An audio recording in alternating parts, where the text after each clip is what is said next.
What's up, guys? Welcome back to the channel. Today we're cruising down A1A in this beautiful 55 Bel Air, and you're watching HD Werks.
So this car came to us from a really good client of mine. He actually bought it at Barrett last year, or maybe it was the year before. It needed a lot of work. So we kind of brought it in, looked at what the car needed. A lot of these cars from Barrett, they'll sit for 10 plus years. A lot of the technology is outdated. So we kind of went over the entire thing from top to bottom and really gave him something that he could be comfortable driving, obviously with the top down, just cruising around in the car. It's a 6.2. It had some CNC ported heads, really nice heads on it. So it flowed a lot of air. So naturally aspirated already, it was doing pretty good on its own. We figured out that the LSA style blower with a Camaro lid was gonna fit best in the scenario. Maybe not make the most power, but it'll be really torquey down low, but it might just give up, which it does up top. We have a very small pulley on it, and the motor flows so much that it just sucks all the air out of the blower up top, because it just can't make any more positive pressure, which is fine for this particular setup. There's nothing wrong with that.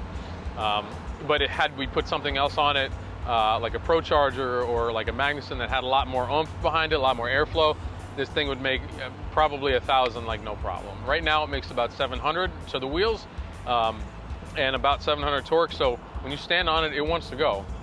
And that's all I wanted for him though. I just wanted to have I wanted it to be a little sketchy and him to stand on the wheels and go, oh, shit. And still be controllable though, especially down here low. So see if I can give it a little rip.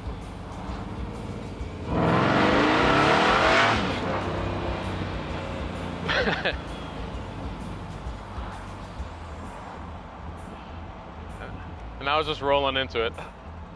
So you can definitely have fun with this car, but you can also cruise with it, which is the beauty of it. So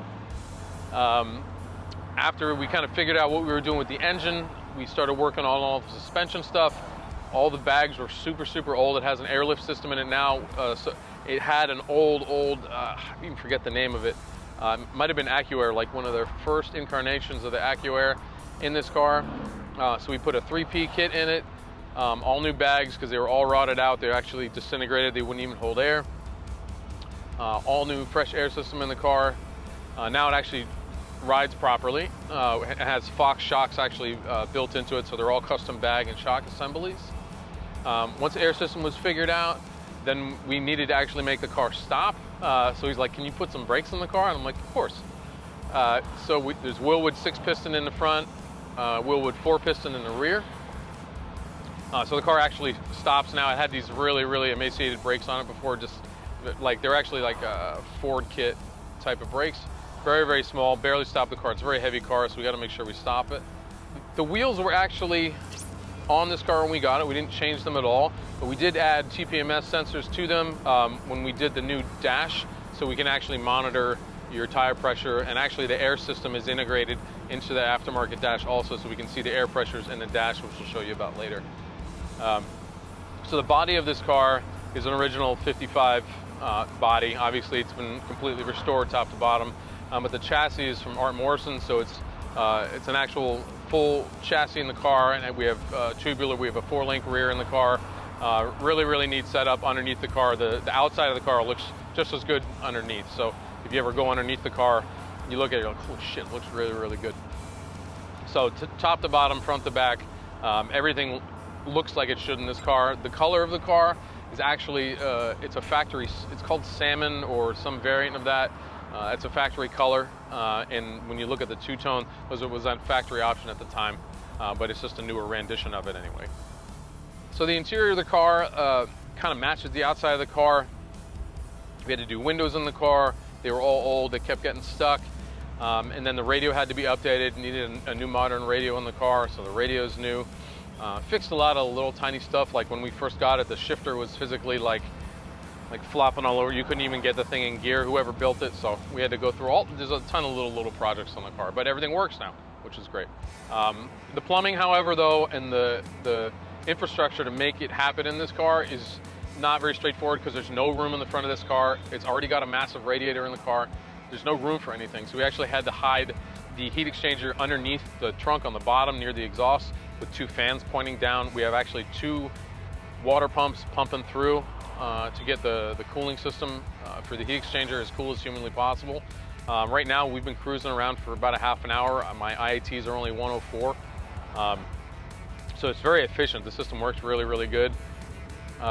We have a whole new fuel system in the car, Radium fuel rails, new injectors. On a speed density tune, we actually figured out on the dyno, we had a map in the car. On the dyno, the actual fan was screwing up all our airflow numbers at idle because there wasn't enough velocity through the map. And again, because there's no room in the engine bay, I can't do anything in there. So we had to convert it to speed density, but honestly, it was probably the best decision because it runs so smooth now. Good oil pressure.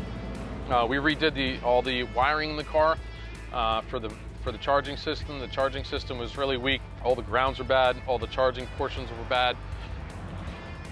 It's all upgraded now. This thing just rocks out with all its fans on, 14 and a half volts. Like right now it's 14 and a half. All the fans are like all the way on and everything's having a good time. And on top of that, we have AC. So if we want to put the top up, turn the AC on, we can do it. It gets nice and cold in here. And that's like one of the vintage air systems. They work okay, they don't work amazing. It's not like a modern system, but it works good enough for something like this. So funny enough, when we were talking about shooting this car and what we were gonna do, we decided, hey, we'll just go take a cruise and drive it, because that's the vibe of this car is just cruising. So we're like, all right, let's go up A1A. So we get up to Worth Avenue, do a little shooting there, and we cruise by the Colony Hotel, and we're like, oh my God, this thing like matches perfectly, absolutely perfectly. So they were kind enough to let us do a little shoot there, do a little roll through, which you'll see here in a second. And it looks absolutely like it should have lived there its entire life. It's a perfect shot for this car. And thank you, the Colony, for letting us do it. It was very nice of you.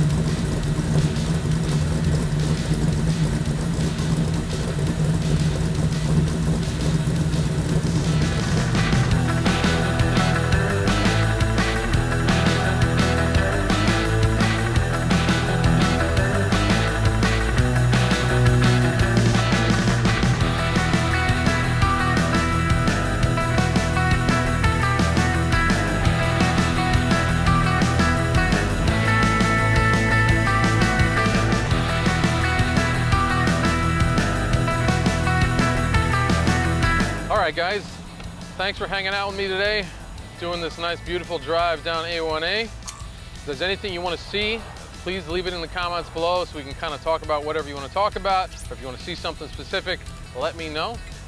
And thanks for checking out HD Werks.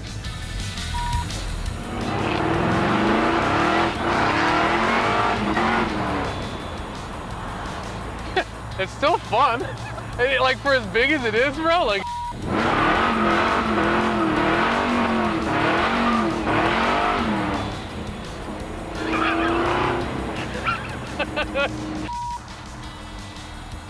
funny enough, those fucking cars are worth a shit ton of money. Yeah, I know, right? I love it. Even swap.